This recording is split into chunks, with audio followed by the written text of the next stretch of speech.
Left out of the trip to Belgium were Alex Cleland, Alan Preston and Hamish French. There's an additional problem with a knee injury to Billy McKinlay, but it's expected he'll be fit by Tuesday. Like United, UEFA Cup opponents Antwerp had a disappointing day in their league match yesterday, but at least they were able to salvage a point against Ghent with this goal from Caranta 7 minutes from the end. I've watched them twice myself and I know basically what they will play, but the main tactic as far as I'm concerned is going out and playing ourselves. If we lay down things and talk about them too much, then we definitely won't get a good result. We're as good as anybody, but when we worry about the opposition, we're as bad as anybody. We've no excuses at all. They're well experienced in Europe, they know what's needed. We've just got to get out and do it. They'll travel to Belgium to face much stiffer opposition in Royal Antwerp. Hazel Irvin's been to Antwerp to take a look at what the team can expect there. In the heart of Belgium lies the thriving river port of Antwerp, a major centre of industry and of culture. It's a city of great wealth. 3/4 of Belgium's millionaires live here, and it's the European capital of the diamond trade. How ironic then that the jewel in Antwerp's sporting crown looks rather less dazzling. The Bosuil Stadium, a mass of concrete and steel, is home to Belgium's oldest club, Royal Antwerp. The stadium has seen much international action. It was the venue for the annual friendly match between Belgium and neighbouring Holland, before that became a distinctly unfriendly affair. But it's yet to witness a true glory night in Europe. For despite Royal Antwerp's 109-year history, the club has never made it beyond the second round of any European competition. The fans are desperate for success. Some have waited much longer than others to see it. Antwerp have already had a miracle escape in the first round of the UEFA Cup 2 weeks ago, when they found themselves 3-1 down with only a minute to go in the second leg to Bulgarian outfit Vitosha Sofia. Incredibly, they scored 3 to win the tie, 2 goals coming from Nico Clausen. This was his second. Amazingly, the winner was scored in the 95th minute by new signing defender Rafael Caranta. The Belgians were through for a date with Dundee United. Antwerp's miracle worker that night, Nico Clausen, spent 3 seasons with Spurs and is well aware of United's reputation. We always think when we come against an English team or a Scottish team, it's always difficult. Because everybody of the European think about a difficult game when you play against a team that is over the sea. And for that, we expect it will be a tough game.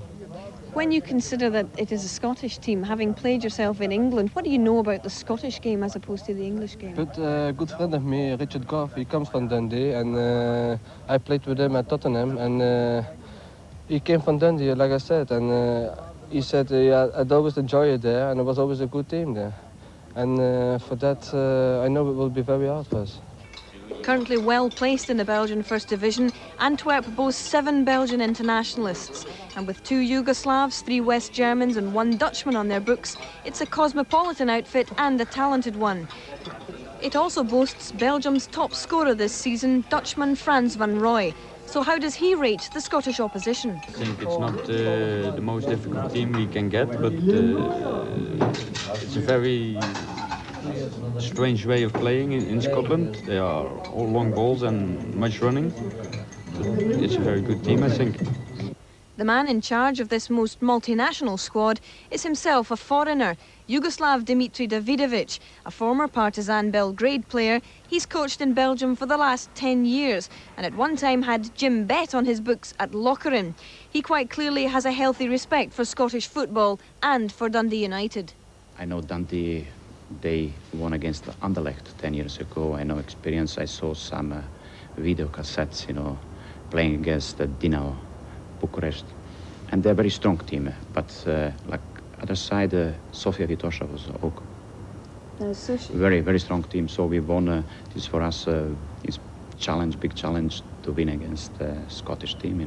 It is a team with a lot of experience, famous club, and for us it's very important to win that game. So when United arrive in the Bosuil Stadium on Tuesday, they'll come up against an Antwerp side who'll fight to make up for lost time in Europe. And after a Houdini-like escape in the last round, they believe this might just be their year. He aren't exactly well out, but it looks as if they'll need Indiana Jones to get them out of this corner. Time for Mr. McLean to be philosophic, but with his anger not too far away, as he talked to Neil Moody. Well, the biggest difference obviously was the way that we gave away the goals. And really, hopefully people will see them on television. But it was goals that I would expect I would be very severe in our reserve side, losing goals like that. But for a very experienced side that we had on the park last night, to lose the goals we did was really very, very disappointing. It's been suggested that perhaps the style of play in the Premier League in Scotland doesn't equip Scottish teams to play in Europe. Well, I think that the Premier League is no different other than it's one more team tighter this year, because by Christmas there was always one relegated, but everybody's up in arms this year all of a sudden because of the lack of skill, and it's over-competitive and so on. In my opinion, it's been over-competitive as far back as Gordon Strachan and Paul Sturrock were in their heyday at Aberdeen and Dundee United. And I moaned all the time about the lack of skill at that time. Now I'm moaning about the Charlie Nicholases, and I'm moaning about the Kevin Gallagher's not getting the protection and not getting the platform to play on, and encourage skill, and make managers actually encourage skill. We definitely at the moment, or recently, have been playing Van der Hoorn, Bowman and McInally in the middle of the park. And the reason we've been doing it is because we're out there desperately keen not to lose. And if any other manager in the game is completely honest with you, they will definitely agree with that statement, and it's a sad fact. Is the secret of changing all this then not lying with the managers and the coaches in Scotland? Yeah, again, it's pushed back to the managers and coaches, but at the end of the day, any manager... We started this season, honestly, with 5 forwards against Motherwell here. We tried to play 5 forwards in the pre-season games against the lower division. We thought we had gone back quite a while, and picked up something that we could still use. And as the game progressed against Motherwell, we started really well actually. And as the game progressed, Motherwell got to grips with the midfield, and at the end of the day, they were the better side. And then we went to what I would say is 4 forwards and 2 midfield players. And again, we still didn't get it right. And our best results recently, although they've still been very disappointing, but we haven't been losing the games up to the last 2 that we were earlier in the season. And the fact was that the reason we weren't losing them is because we were playing people like Bowman, McInally and Van der Hoorn in the middle of the park. And we were making sure the opposition was not going to be creating anything. And as a result, the entertainment value for the people on the terraces is sadly, they are being cheated.